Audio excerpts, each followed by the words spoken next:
My name is Peter Pitzele, and with my wife Susan, I'm a co-founder of this project called Graceful Aging, Aging Gracefully. And I'm 83, my wife is 83, and we feel like we're inventing the wheel. When I was a young man, my father had a business called Retirement Advisors Incorporated. And he would come home with stories about the people that he was working for, but also the product he was producing for people who were retiring. And it was fascinating to me, the way he was engaged with the world for which he was not in any way academically prepared, but he just had this idea of providing a service for retirees. Back then it was 60, 65. And I was in my early 20s at this point, and I thought, maybe I'm going to inherit this business.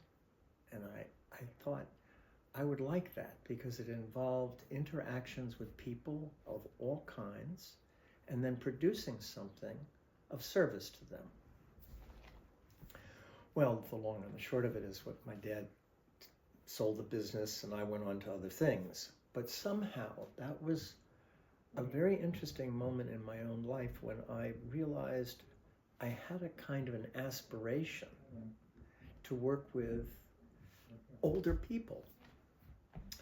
And later in my life, I actually became a hospice volunteer, and I worked with much older people. So it's clear to me that I had a you could say something like a calling towards working with older people, even though I also started a school for children once upon a time. Anyway, bottom line is that as I and my wife, Susan, also 83, entered our aging years, our desire to sort of think about it with other people arose to the point where we started a group before COVID and then not during COVID, because it was very important for us to have the group as a live experience with people together rather than on some distanced way. And then we revived it after in the last couple of years, and it's now an ongoing process. We meet as a group the first and third Wednesdays of every month, and I am beginning to think about those months that have a fifth Wednesday. I have some ideas for a fifth Wednesday with arts and play and creativity. But right now, Graceful Aging is a conversation, hour and a half, and the most important thing about it is clearly the word graceful. Graceful aging is sort of like the topic, but the group, my wife wants to call the group Aging Gracefully. And that's really where we are. We're looking at the how. Where do we have choice about how we age? And the word graceful has a very rich meaning to me personally. So obviously it has a kind of a spiritual connotation. And I don't mean to press that, but grace is something that is associated with a spiritual experience, a gift. It's also the same word that we use for graceful as in a ballet dancer, or saying grace before meals, or grace as in manners. She's a very graceful person, very gracious. And it's also the word that we find in gratitude, grateful. Same word, same origin, all these meanings, from gratitude to grace to how we conduct our lives. And I think that the work of the group, if work there is in bringing to one another what we're going through at any given moment. It could be health, it could be family, it could be our mental states, it could be financial, all the kinds of things that become more acute and anxious producing in age.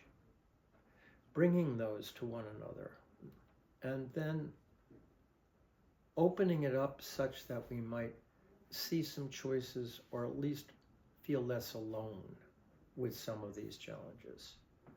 There's such a value in knowing that you've been heard that creates a kind of space where something that was inside of you has now been offered out and held by others. And strangely enough, that is where a certain kind of grace comes in, where there's a breath, there's a kind of like, and something occurs to you that might address the very thing that you were putting out as a problem. That is the kind of the subtle dynamic of this process when there's no formal agenda, but simply the trust that's developed among people to learn to listen and to be vulnerable about what they're going through. And that's really the essence of what we do in this group. The opposite of generativity is stagnation. So the real theme of aging, the part of the dread of aging has to do with stagnation, with a lack of purpose, a lack of stamina, a sense of weight, heaviness, literally heavy, and a lack of mobility of mind and of heart. And you see stagnation in its most pathetic forms in nursing homes, when people sit in their rooms in their wheelchairs watching television.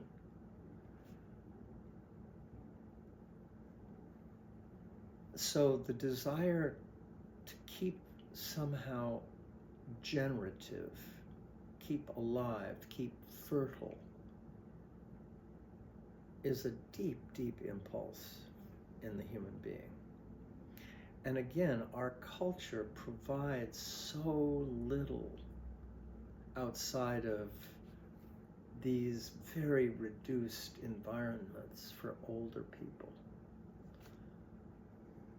All our forms of entertainment, our sports, the whole thing feels so intensely not taking into account the pace and the needs of the older people.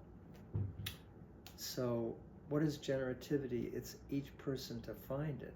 But part of it has to do with a kind of excitement about being alive, an openness. And of course, if you're dealing with too much disability, disease, loss, generativity is very, very hard to sustain. And it may only be in the ability you have to be appreciative of the help that you get from others, to feel that the contact you have with your family or with a nurse or a social worker has some aliveness in it. But we want to be alive until we're dead.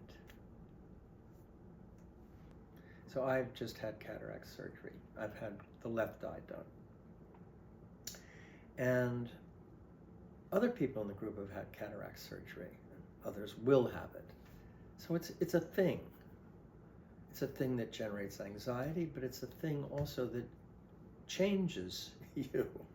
So yesterday, I'm walking our dog. We have a puppy. I was walking my dog. And I experimented with closing my right eye and looking through the left eye, which now has a new lens in it, and then covering my left eye and looking at and I went back and forth like this, and I was astonished at how white the Queen Anne's lace looked to my left eye, and how slightly yellowed it looked through my right. And I thought, wow, what a thing that modern science makes possible, a kind of freshening of my visual experience. So, you know, there are these things that happen in aging that appear really quite surprising. And I have hearing aids now, which is also a complicating factor. So these are just small things, normal things that are part of aging. But, you know, it's just a matter of time before other things come that are much more challenging to deal with. And it's good to have a little adopted social network that wants to listen and share and support you. I feel like graceful aging, as our little experiment, is an island. It's an island in a sea of American culture, which is always looking for the youth and the new and the next, and commercializes and everything. And so for us to gather in the way that we do is already a kind of countercultural event. The phrase, "it takes a village to raise a child," as an African proverb, relates to a culture where there was a village that could care about the young, the mentally handicapped, the old, the sick, the birthing and the dying, etc., and that had rituals that honored these stages. This is totally not part of the American landscape. And in order for us to honor and create some sense of community around aging, we need to gather and form a process within which there might be rituals and celebrations of birthdays or celebrations of certain losses. I can give several examples of this. But the bottom line is that we need to be our own social support network. We can't count on institutional support